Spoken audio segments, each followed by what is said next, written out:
बहुत दिनों पुरानी बात है। एक घने और सुंदर जंगल में एक सीधा साधा ऊंट रहता था। वो कोई साधारण ऊंट नहीं था। उसे जड़ी बूटियों की अच्छी जानकारी थी। जंगल में जब भी कोई जानवर बीमार होता तब वो उसी के पास इलाज के लिए जाता था। ऊंट सबको प्यार से दवा देता था और सबकी मदद करता था। इसलिए जंगल के छोटे बड़े सभी जानवर उसका बहुत सम्मान करते थे।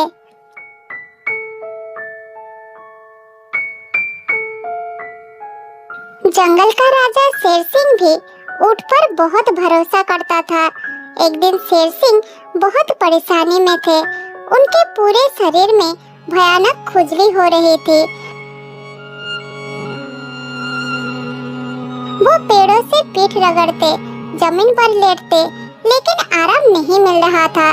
शेर सिंह बहुत शर्मिंदा भी थे, क्योंकि राजा होकर ऐसी समस्या होना उन्हें अच्छा नहीं लग रहा था। फिर शेर सिंह ने ऊंट को चोरी छुपे अपने गुफा में बुलाया।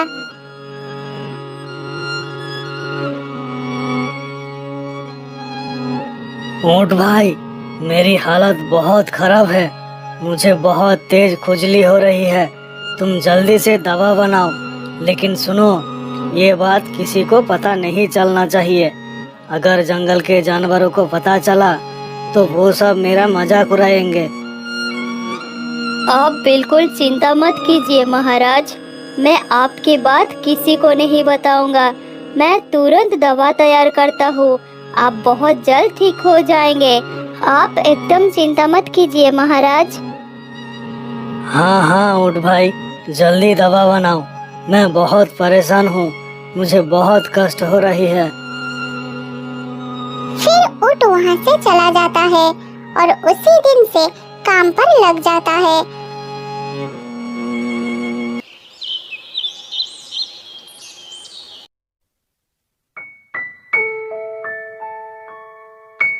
ऊंट सुबह सुबह जंगल के दूर इलाकों में जाता है और खास जड़ी बूटियां ढूंढ कर लाता है।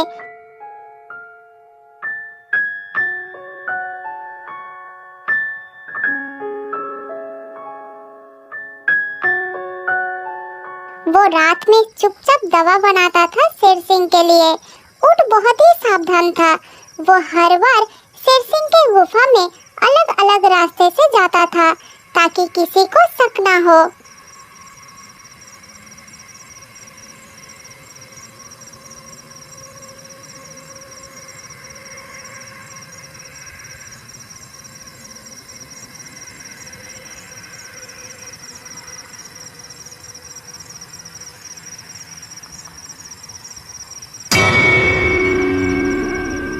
मगर उस जंगल में एक चालाक लोमड़ी रहती थी।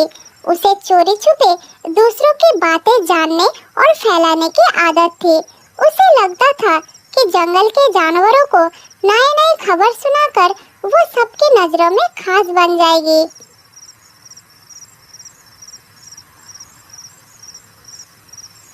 एक दिन रात में वो जंगल में घूम रही थी। तभी उसने देखा कि ऊंट दवा लेकर कहीं जा रहा है। तब उसने उसके पास गई और बोली,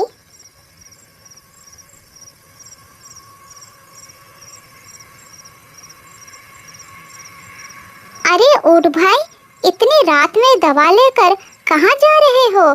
क्या बात है? क्या कोई बीमार है? मुझे भी ले चलो तुम्हारे साथ। अरे ना लोमड़ी बहन, ऐसी कोई बात नहीं। मैं ऐसे ही जंगल में घूम रहा हूँ। मैं वैद्य हूँ ना। अगर किसी को दवाई की ज़रूरत होंगे तो दे दूँगा। तुम अपना घर जाओ। मैं भी थोड़ी देर बाद चला जाऊँगा, ठीक है?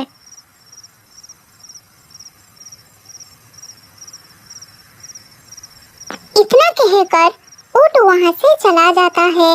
मगर लोमड़ी को उसकी बात पर यकीन नहीं होता है। उसने तय किया कि वो इसकी सच्चाई पता लगाएगी। इतनी रात में कोई ऐसे ही दवा लेकर घूम सकता है भला? ये सोचकर वो ऊंट का पीछा करने लगी।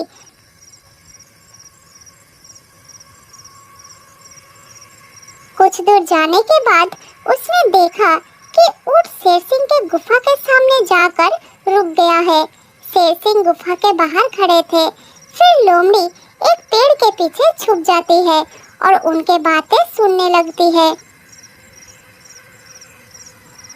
अरे ऊँट भाई, ये दवा काम तो करेगी ना? ये खुजली मुझे बहुत परेशान कर रही है। मैं जल्द से जल्द ठीक होना चाहता हूँ। आप बहुत जल्द ठीक हो जाएंगे महाराज, आप बिल्कुल चिंता मत कीजिए। अच्छा सुनो, मेरी इस खुजली के बीमारी के बारे में किसी को पता तो नहीं चला? नहीं महाराज, किसी को पता नहीं है। मैं बहुत सावधानी से आपके पास आता हूँ।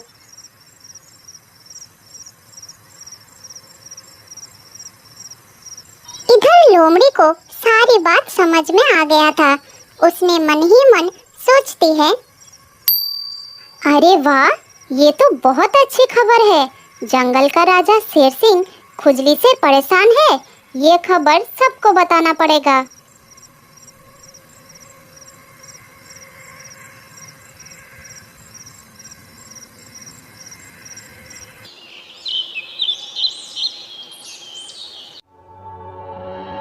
लोमड़ी ने अगले ही दिन ये बात अपने कुछ दोस्तों को बता दी और बात धीरे धीरे पूरे जंगल में फैल गई और घूमते घूमते एक दिन शेर सिंह तक पहुंच गई।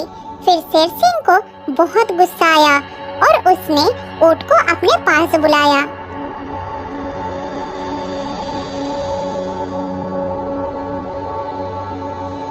ऊँट भाई, तुमने मेरा भरोसा तोड़ा। मैंने तुम्हें कहा था ना, ये राज की बात है, किसी को पता नहीं चलना चाहिए। फिर भी तुमने सबको बता दिया। शेर सिंह की क्रोध देखकर ऊँट बहुत डर गया और बोला, महाराज, सच में मैंने किसी को कुछ नहीं बताया। मैं निर्दोष हूँ महाराज, आप मुझ पर विश्वास कीजिए। मैं किसी को कुछ नहीं बताया। मैं तुम्हें 1 हफ्ते का समय देता हूँ। पता लगाओ कि ये बात किसने फैलाई, नहीं तो तुम्हें इस जंगल से बाहर निकाल दूंगा।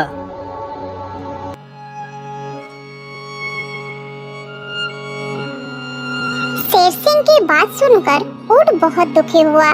कई जानवरों ने उससे दूरी बना ली, क्योंकि वो सब सोचने लगे कि शायद उसी ने बात फैलाई होगी। ये देखकर ऊँट का दिल टूट गया। तभी उसके दिमाग में एक योजना आई। वो अपने दोस्त उल्लू के पास गया। उल्लू बहुत ही बुद्धिमान था।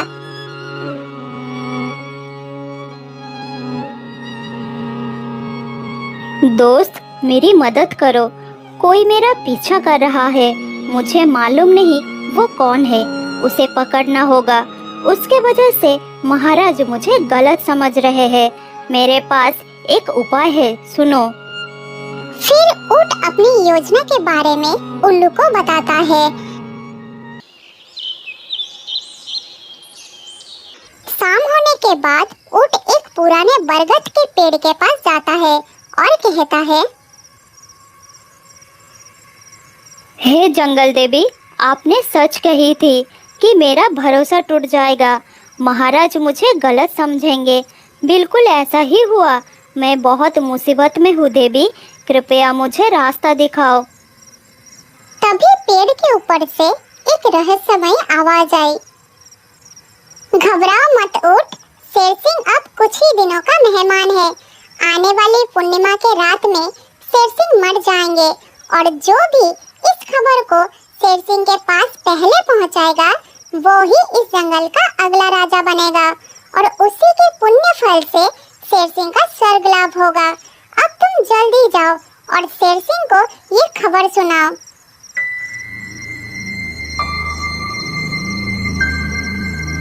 इधर पास ही झाड़ियों में छिपी लोमड़ी सब सुन रही थी। उसके मन में लालच आ गया। उसने सोचा, अगर सच में राजा मर गए तो मैं ही इस जंगल को शासन करूंगी। मुझे सबसे पहले उनके पास जाना होगा।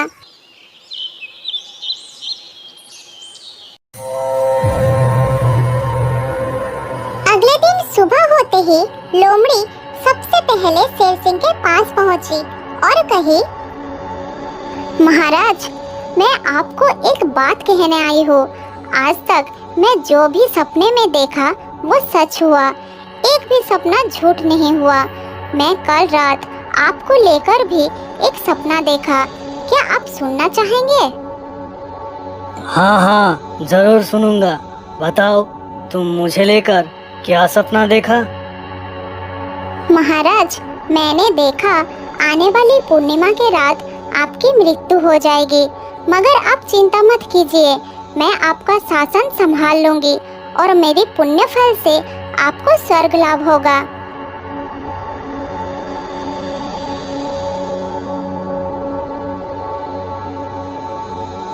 ये कहकर लोमड़ी वहाँ से चली गई और पूरे जंगल में इस बात को फैला दी। उधर शेर सिंह लोमड़ी की बात सुनकर बहुत डर गए। शेर सिंह के साथ साथ पूरा जंगल घबरा गया। कुछ जानवर बहुत दुखी थे तो कुछ जानवर भविष्य की चिंता में थे। इस तरह कुछ दिन बीत गए।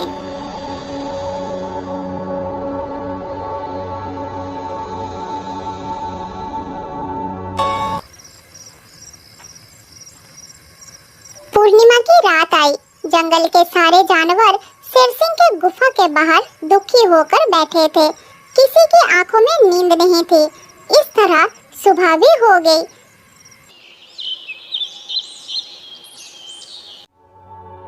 फिर शेर सिंह धीरे धीरे गुफा से बाहर निकले। वो पूरी तरह स्वस्थ थे। उनकी खुजली भी काफी कम हो चुकी थी। वो बहुत गुस्से में थे। लोमड़ी, तुमने कहा था ना कि पूर्णिमा के रात मैं मर जाऊंगा, मगर मुझे तो कुछ नहीं हुआ। तुमने मेरे साथ ये गंदा मजाक क्यों किया? इसकी सजा तो मैं तुम्हें जरूर दूंगा। दया कीजिए महाराज, मेरा कोई दोष नहीं है। ये बात ऊंट ने जादुई पेड़ से सुना था। मैं तो बस चुपके से सुनकर आपको कह दी थी। मेरा कोई दोष नहीं है। आप सजा देना चाहते हैं तो उस ऊंट को दीजिए। सैनिकों, जल्दी जाओ और उस ऊंट को मेरे पास लाओ। शेर सिंह की बात सुनकर दो सैनिक ऊंट को बुलाकर लाते हैं। सारी बात सुनकर ऊंट शेर सिंह को कहता है, महाराज, कोई जादुई पेड़ नहीं था, वो मेरी एक योजना थी। मैंने उल्लू से वो आवाज निकलवाई थी।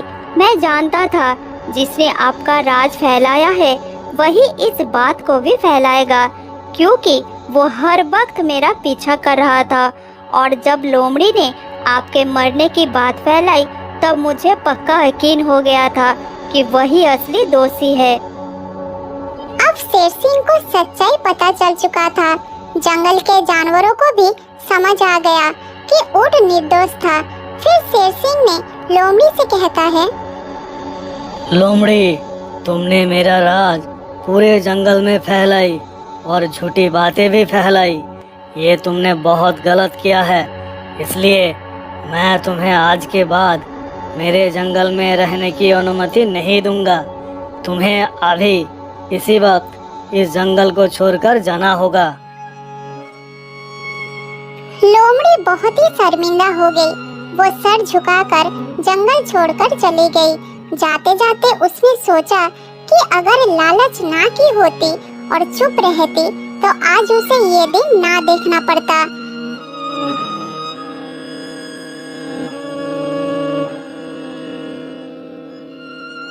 उधर ऊंट ने अपना सम्मान फिर से पा लिया और शेर महाराज ने उसे सारे जंगल वासियों के सामने सम्मानित किया और कहा, ऊंट, तुम एक सच्चे, ईमानदार और बुद्धिमान जानवर हो। मुझे तुम पर गर्व है। जंगल के सारे जानवरों को तुम्हारे जैसा होना चाहिए। उस दिन के बाद से जंगल में सुख शांति लौट आई। जानवरों ने भी तय किया कि वो बिना सच्चाई जाने बिना किसी की बात पर विश्वास नहीं करेंगे। इस कहानी से हमें ये पता चलता है कि दूसरों की गुप्त बात फैलाना बहुत गलत है। झूठ और लालच का अंत हमेशा बुरा होता है। बहुत साल पुरानी बात है। श्यामनगर में एक बहुत बड़ा जंगल था। उस जंगल में एक बाघ रहता था। उसका नाम था बाघीरा। पूरे जंगल में सभी प्राणियों से वो अक्कड़ से बात करता था।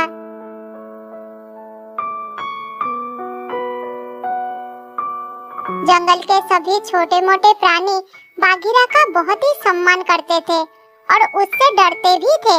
यहाँ तक कि जंगल का राजा शेर सिंह भी बाघीरा से कुछ बोल नहीं पाता था, क्योंकि बाघीरा उम्र में शेर सिंह से भी बड़े थे।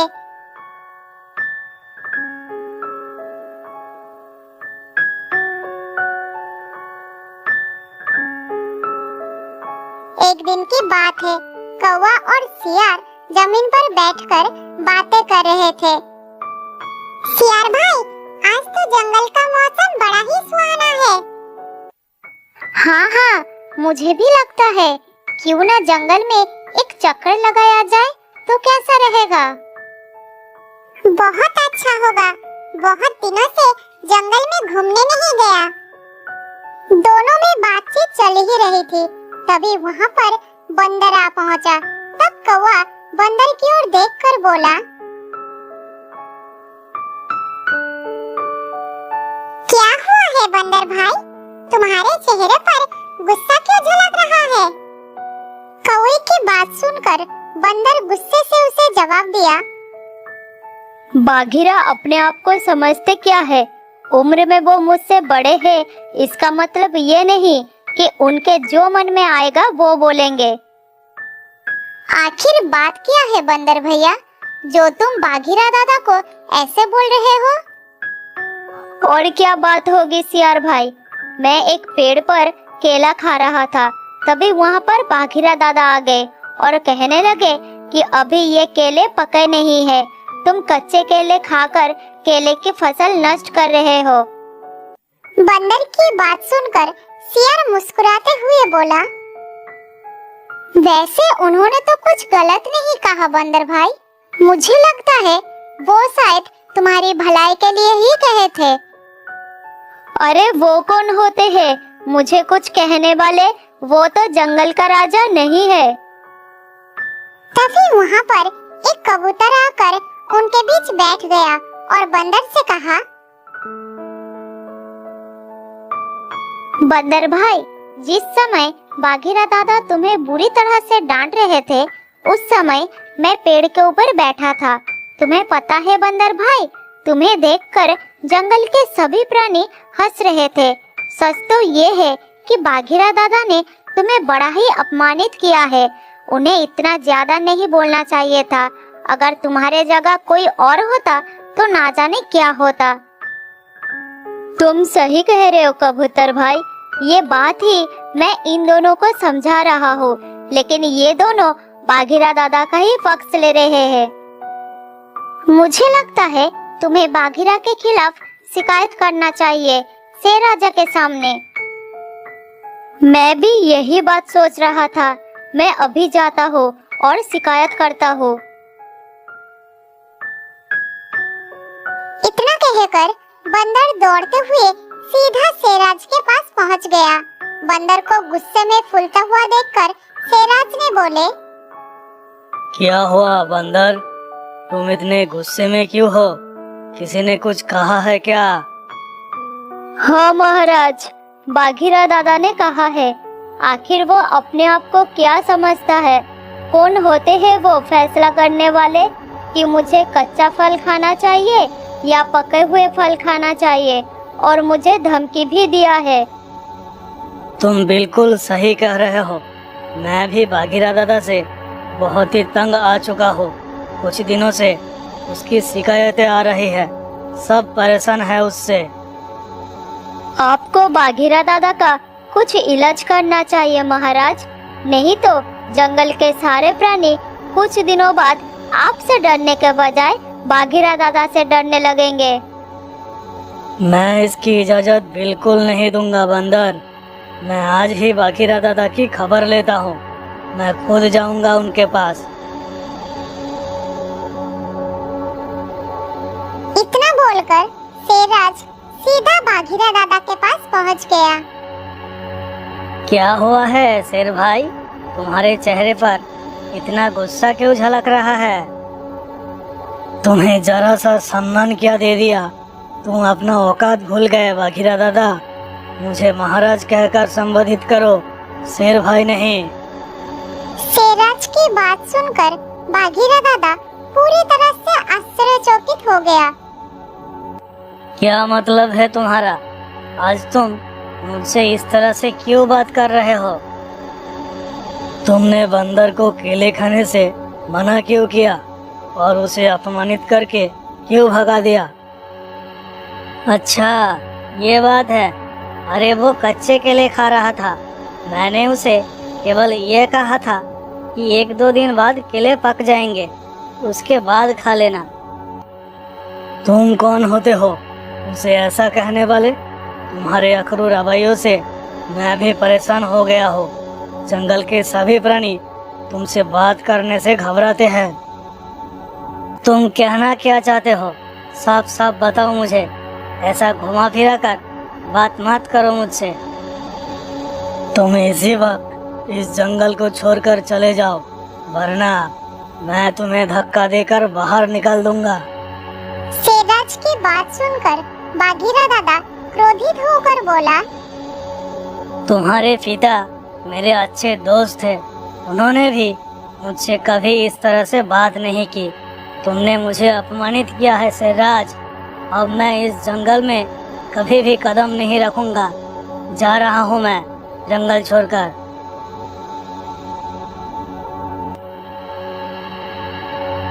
इतना बोलकर बाघीरा दादा चुपचाप जंगल छोड़कर चला गया।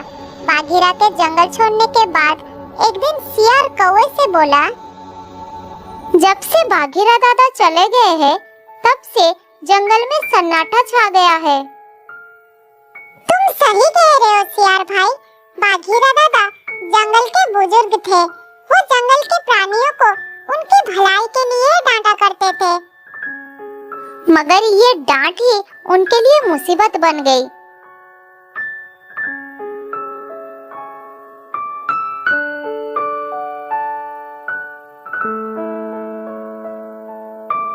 इस तरह दिन गुजरने लगा। एक दिन शेरराज गुफा में आराम कर रहा था, तभी कौवा वहाँ पर आ पहुँचा और शेरराज को नींद से जगाकर बोला, महाराज, आपके लिए एक बुरी खबर है। हमारे पड़ोसी जंगल के जो शेर राजा है, वो बूढ़ा हो चुका है। उसका बेटा अब राजा बन गया है और वो आपके ऊपर हमला करने की योजना बना रहा है। आप जानते हैं, अगर वो आपके ऊपर हमला करेगा तो आप उसका मुकाबला नहीं कर पाएंगे, क्योंकि उसके पास आपसे अधिक ताकतवर सेना है। ठीक है, लेकिन तुम इतना सब कुछ कैसे जानते हो? महाराज, मैं दूसरे जंगल में घूमने के लिए निकला था, तभी मैं उस शेर की बातचीत सुन ली। वो अपनी सेनापति तेंदुए से बात कर रहा था। कौवे की बात सुनकर शेरराज बुरी तरह से डर गया। फिर कौवे को बोला, तुम जल्द से जल्द मेरा सलाहकार सियार को मेरे पास बुला कर लाओ।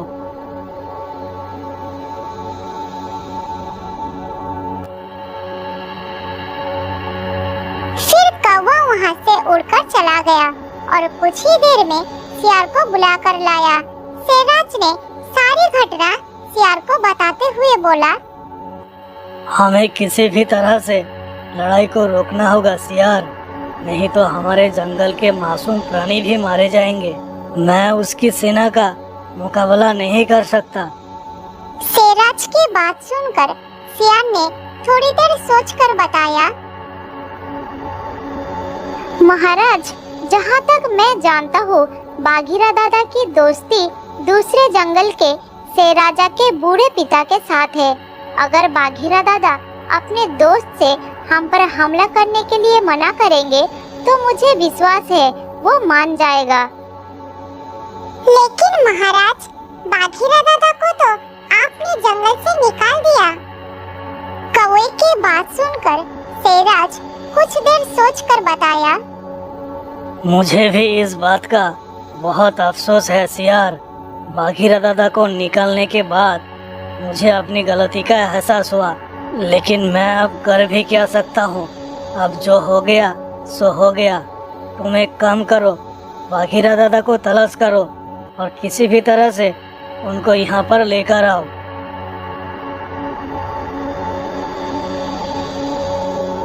शेरराज की बात सुनकर सियार और कौवा बाघीरा दादा को तलाश करने के लिए निकल गए। तलाश करते करते दोनों दूसरे जंगल में पहुंच गए। थोड़ी दूर जाने के बाद दोनों ने देखा एक गुफा के सामने बाघीरा दादा बैठे हैं। फिर दोनों ने उनके पास गए।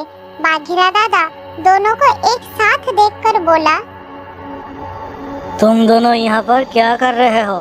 यह दूसरा जंगल है, चले जाओ यहाँ से, नहीं तो पकड़े जाओगे। फिर सियार ने बाघीरा दादा को सारी घटना बताते हुए बोला, हमारी मदद कीजिए बाघीरा दादा, नहीं तो जंगल के बहुत प्राणी मारे जाएंगे। नहीं सियार भाई, जंगल के राजा ने मुझे अपमानित करके निकाल दिया। मैं अब कभी भी उस जंगल में नहीं जाऊंगा और ना ही उसकी मदद करूंगा। तुम दोनों चले जाओ मेरे सामने से। बाघीरा दादा, आप जंगल के बुजुर्ग हैं और महाराज आपके सामने बच्चे हैं और बच्चे से गलतियां हो ही जाती है। बड़ों का फर्ज है उनको माफ करना। अगर आप उनकी मदद नहीं करेंगे तो दूसरे जंगल का राजा उन पर हमला कर देगा। बहुत सारा प्राणी मारे जाएंगे, जंगल में खून खराबा होगा। आप इस लड़ाई को रोक सकते हैं। तुम्हारी बात सही है, लेकिन जिसने गलती की उसको स्वयं आकर मेरे सामने मदद मांगना होगा और माफी भी मांगना होगा, फिर मैं कुछ करूंगा। सियार और कौवा दोनों समझ गए कि बाघीरा दादा क्या कहना चाहते हैं। फिर दोनों ने शेरराज के पास पहुंच गए और सारी घटना बताते हुए बोले, महाराज, बाघीरा दादा चाहते हैं कि आप स्वयं जाकर उनसे मदद मांगे और माफी भी, फिर वो कुछ कर सकते हैं। आपके जाने के बाद ही वो कुछ सोचेंगे। मैं उनसे माफी मांगने के लिए तैयार हूँ। कहाँ है वो? ले चलो मुझे उनके पास।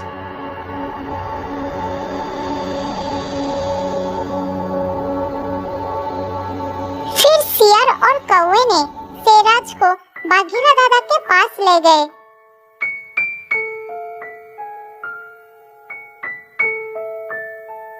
मुझे माफ कर दो बाघीरा दादा, मैंने आपके साथ बहुत गलत किया, मुझे माफ कर दो। तुम्हारे पिता मेरे अच्छे दोस्त थे, इसलिए मैं तुम्हें माफ कर रहा हूँ। परंतु तुम्हें एक बात समझनी चाहिए, मैं जंगल के प्राणियों को अगर डांटता हूँ तो उसकी भलाई के लिए ही डांटता हूँ। अगर उस समय बंदर कच्चे केले खा लेता तो उसका तबीयत बिगड़ सकता था। मैंने उसकी भलाई के लिए ही उसे मना किया था, ना कि अपने आप को राजा समझकर। मुझे अपनी गलती का एहसास हो गया है बाघीरा दादा, मैं गलत था। आप कृपया करके मेरे साथ चलिए। सारी गलती तुम्हारी ही नहीं है शेर राजा, कुछ गलतियाँ मेरी भी है। क्या है कि उम्र बढ़ने के साथ साथ मैं थोड़ा चिड़चिड़ा हो गया हूँ और मेरा स्वभाव गुस्सैल हो गया है। मैं भी अपनी स्वभाव में परिवर्तन करूँगा और हर किसी से मुस्कुराते हुए बात करूँगा। ठीक है, अब तुम सब वापस चलो, मैं दूसरे जंगल के शेरराज के पिता से बात करके देखता हूँ।